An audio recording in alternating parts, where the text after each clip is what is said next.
Star news. मैं हूं आपके साथ बुलबुल भारद्वाज। शुरू करते हैं बुलेटिन का। जीनोमिक्स डेटा कॉन्क्लेव में जीनोम इंडिया डेटा के विमोचन पर प्रधानमंत्री नरेंद्र मोदी ने कहा कि मुझे विश्वास है कि बायोटेक्नोलॉजी के क्षेत्र में ये प्रोजेक्ट एक मील का पत्थर साबित होगा। इस प्रोजेक्ट की मदद से हम देश में एक डाइवर्जेंट जेनेटिक्स रिसोर्स बनाने में सफल हुए हैं। इस प्रोजेक्ट में देश की अलग अलग आबादियों से जुड़े 10,000 लोगों की जीनोम सीक्वेंसिंग की जाएगी। अब ये डाटा हमारे वैज्ञानिकों को उपलब्ध कराया जाएगा। इससे हमारे वैज्ञानिकों को भारत का जेनेटिक्स लैंडस्केप समझने में बड़ी मदद मिलेगी। क्या कुछ कहा उन्होंने, सुने।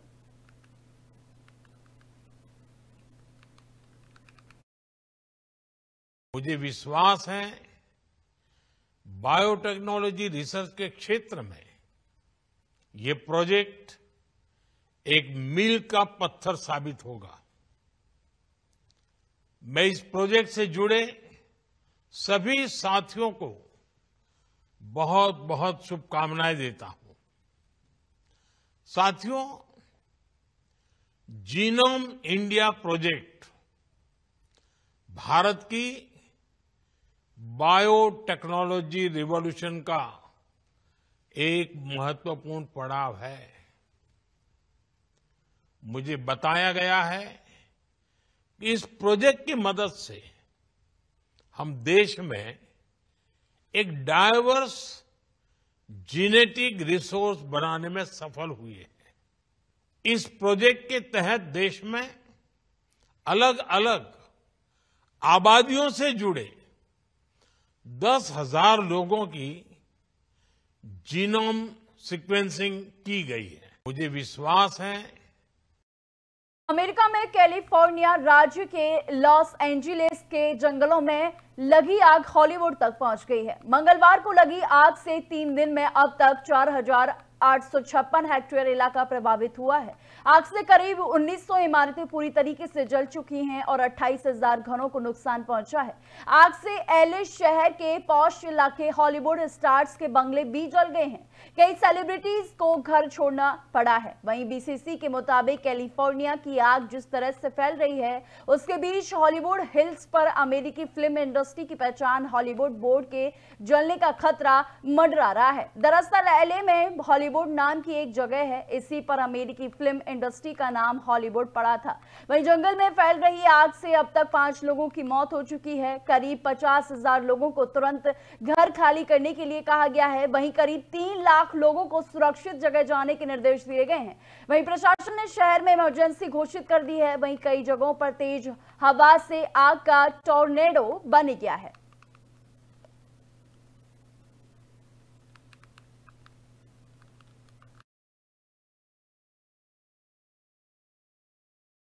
दुबई में बुधवार को अफगान तालिबान और भारतीय अधिकारियों के बीच एक हाई लेवल मीटिंग हुई। इस मीटिंग में भारत की ओर से विदेश सचिव विक्रम मिस्री और अफगानिस्तान की तरफ से तालिबान सरकार के विदेश मंत्री मौलवी आमिर खान ने हिस्सा लिया। इस बैठक का एजेंडा मानवीय और डेवलपमेंट सहायता, business, trade, sports, cultural relation, regional security पर आधारित है। इस मीटिंग में ईरान के चाबहार बंदरगाह समेत अलग अलग इलाकों में दोनों देशों के बीच द्विपक्षीय व्यापार को बढ़ावा देने के मुद्दे पर भी चर्चा हुई। अफगान मंत्री ने संकट के समय मदद करने के लिए भारत का आभार भी जताया। वहीं भारत की तरफ से कहा गया है कि नई दिल्ली आने वाले वक्त में भी अफगान लोगों की डेवलपमेंट जरूरतों को पूरा करने के लिए तैयार है। वहीं भारतीय विदेश मंत्रालय ने कहा कि विकास गतिविधियों की मौजूदा जरूरतों को देखते हुए ये फैसला किया गया है कि भारत आने वाले वक्त में अफगानिस्तान की विकास परियोजनाओं में शामिल होने पर विचार करेगा।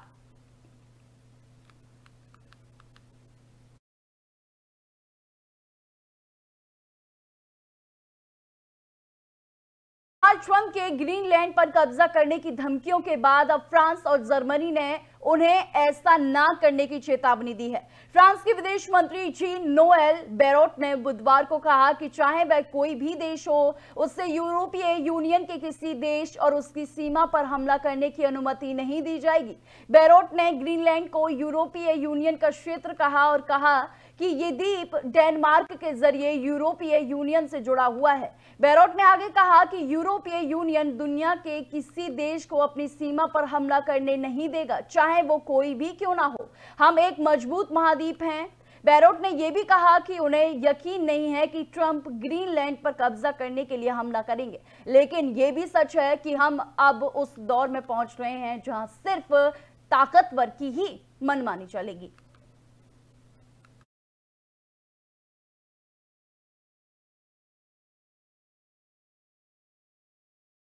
कनाडा में प्रधानमंत्री जस्टिन ट्रूडो के इस्तीफे के बाद अब भारतीय मूल की सांसद अनीता आनंद का नाम प्रधानमंत्री पद के लिए प्रमुखता से लिया जा रहा है। मीडिया रिपोर्ट्स के मुताबिक सत्ताधारी लिबरल पार्टी इस साल होने वाले संसदीय चुनाव से पहले नया प्रधानमंत्री चुन सकती है। वहीं मैं आपको बता दूं कि आज पार्टी के नेशनल कोकस की बैठक भी होने वाली है। माना यह जा रहा है कि पार्टी में अनीता के नाम पर सहमति बन सकती है। अगर ऐसा होता है तो वो कनाडा में प्रधानमंत्री पद की पहुंचने वाली पहली अश्वेत महिला होंगी। फिलहाल जब तक कोई नया नेता नहीं चुन लिया जाता तब तक ट्रूडो पद पर बने रहेंगे। वहीं अनीता आनंद लिबरल पार्टी की सीनियर मेंबर हैं। वे 2019 से कनाडाई संसद की सदस्य भी रही हैं। उन्होंने ट्रूडो सरकार में कई प्रमुख विभागों को संभाला है, जिसमें पब्लिक सर्विस और खरीद मिनिस्ट्री, नेशनल डिफेंस मिनिस्ट्री और ट्रेजरी बोर्ड के अध्यक्ष की जिम्मेदारी शामिल है। वे 2024 से ट्रांसपोर्ट और इंटरनल ट्रेड मिनिस्टर हैं।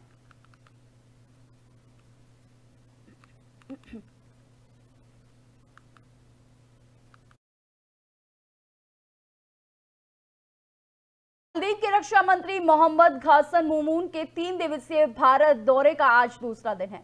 मैं आपको बता दूं कि इससे पहले उन्होंने बुधवार को नई दिल्ली में भारतीय रक्षा मंत्री राजनाथ सिंह से द्विपक्षीय बातचीत की। इस दौरान राजनाथ सिंह ने मालदीव को विकास परियोजनाओं में मदद और हथियारों की सप्लाई का आश्वासन दिया। राजनाथ सिंह ने कहा कि भारत मालदीव को रक्षा सहयोग के सभी क्षेत्रों में ट्रेनिंग, कार्यशालाएं और सेमिनार के लिए अवसर प्रदान करना चाहता है, ताकि मालदीव के राष्ट्रीय रक्षा बलों की क्षमता बढ़ाई जा सके और साथ ही रक्षा उपकरणों और भंडारों की आपूर्ति की जा सके। दोनों नेताओं ने अधिक साझेदारी और समुद्री सुरक्षा के लिए मिलकर काम करने पर जोर दिया।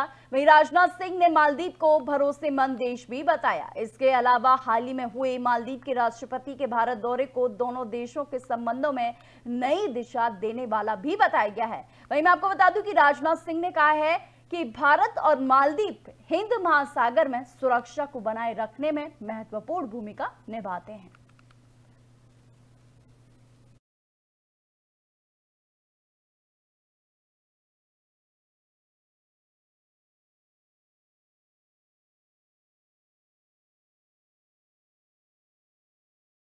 आम आदमी पार्टी के प्रतिनिधिमंडल ने गुरुवार को मुख्य चुनाव आयुक्त से मुलाकात की। मुलाकात के दौरान आपके राष्ट्रीय संयोजक और दिल्ली की पूर्व मुख्यमंत्री अरविंद केजरीवाल ने उन्होंने मुख्य तौर पर नई दिल्ली से बीजेपी उम्मीदवार प्रवेश वर्मा के घर रेड डालने की अपील की है। अरविंद केजरीवाल ने कहा कि आम आदमी पार्टी की तरह से हम चुनाव आयोग से मिले। नई दिल्ली विधानसभा में 15 दिसंबर से 7 जनवरी तक 22 दिन में 5500 वोट कटने के लिए आ गए हैं। जब उन लोगों को बुलाया गया तब उन्होंने बताया कि हमने कोई अर्जी नहीं दी थी। इसके साथ साथ 15 दिन में नई दिल्ली विधानसभा में 13,000 नए वोट बनने कई अर्जी आई हैं। वहीं उत्तर प्रदेश और बिहार से लोगों को लाकर फर्जी वोट बनवा रहे हैं। वहीं प्रवेश वर्मा खुलेआम जॉब कैंप लगा रहे हैं, पैसे बांट रहे हैं। प्रवेश वर्मा को चुनाव लड़ने से वर्जित किया जाना चाहिए। वहीं मैं आपको बता दूं कि आज अरविंद केजरीवाल चुनाव आयोग से मिले, उनसे मुलाकात की, जहां पर उन्होंने बीजेपी पर जमकर निशाना साधा। वहीं बीजेपी के द्वारा जो सीएम फेस बनाया गया है उस पर आम आदमी पार्टी लगातार हमलावर होती हुई नजर आ रही है। वहीं मैं आपको बता दूं कि अब अरविंद केजरीवाल ने उन पर आरोप लगाया है कि वो फर्जी वोट बनवा रहे हैं। बिहार से फर्जी वोट बनवाने के लिए जो अर्जी लगाई जा रही है वो बीजेपी की तरह लगाई जा रही है। वहीं उन्होंने मुख्यता से इस बात को उठाया कि प्रवेश वर्मा के घर रेड पड़नी चाहिए। क्या कुछ कहा गया उन्होंने, सुनिए। 22 दिन में 5,500 वोट कटने के लिए आ गए हैं। टोटल वोट 1 लाख हैं नई दिल्ली विधानसभा में, और 5,500 मतलब 5.5% वोट कटने के लिए 22 दिन में, पिछले 22 दिन में आ गए हैं। उसके पहले नहीं आए थे इतने। तो जाहिर तौर पे ये वोट गड़बड़ हैं, ये एप्लीकेशंस गड़बड़ हैं। इलेक्शन नीचे के इलेक्शन अधिकारियों ने जब इन पे सुनवाई की और उन लोगों को बुलाया गया जिन लोगों के नाम से वोट काटने की एप्लीकेशन दी गई थी, उन सारे लोगों ने जितने आए सब ने कहा हमने तो ऐसी एप्लीकेशन नहीं दी है, हमारे नाम से फर्जी एप्लीकेशन दी गई है। सब ने जितने आए 89 लोगों ने अप्लाई किया है 5,500 एप्लीकेशन के लिए। उन 89 में से 18 लोग आए इलेक्शन कमीशन, 18 के 18 लोगों ने कहा कि हमने एप्लीकेशन नहीं दी। दूसरा, हमने कहा 15 दिसंबर से कल तक 13,000 नए वोट बनने के लिए, 1 लाख वोट की असेंबली है, छोटी सी असेंबली है, उसमें 13,000 नए लोग कहां से आ गए? 15 दिन में कहां से आ गए? पिछले 15 दिन में 13,000 नए वोट बनने की एप्लीकेशन आई है। जाहिर तौर पे ये यूपी और बिहार से ला के, यूपी आसपास के स्टेट से ला के फर्जी वोट बनवा रहे हैं ये लोग। तीसरी चीज हमने कही कि नई दिल्ली विधानसभा के अंदर प्रवेश वर्मा जी खुलेआम जॉब कैंप लगा रहे हैं, रजिस्ट्रेशन कर रहे हैं, खुलेआम पैसे बांटे जा रहे हैं, खुलेआम हेल्थ कैंप में चश्मे बांटे जा रहे हैं। 15 जनवरी को उन्होंने ऐलान किया है कि जॉब फेयर लगाए जाएंगे। ये सारे के सारे इलेक्शन कमीशन की अलग अलग रूल्स और ऑर्डर्स के तहत, इंस्ट्रक्शंस के तहत, ये करप्ट प्रैक्टिसेस के तहत आता है। 22 दिन में 5,500 वोट कटने के लिए आ गए हैं। केंद्रीय मंत्री चिराग पासवान ने कहा कि एनडीए किसी भी प्रकार से टूटे या फिर हमारा कोई घटक दल टूटकर विपक्षी गठबंधन की तरफ जाए, ये नहीं होने वाला है। एक बात तय है कि आगामी बिहार विधानसभा का चुनाव बिहार के 5 घटक दल एक साथ लड़ेंगे। एनडीए की एक मजबूत सरकार बिहार विधानसभा चुनाव में बनने जा रही है।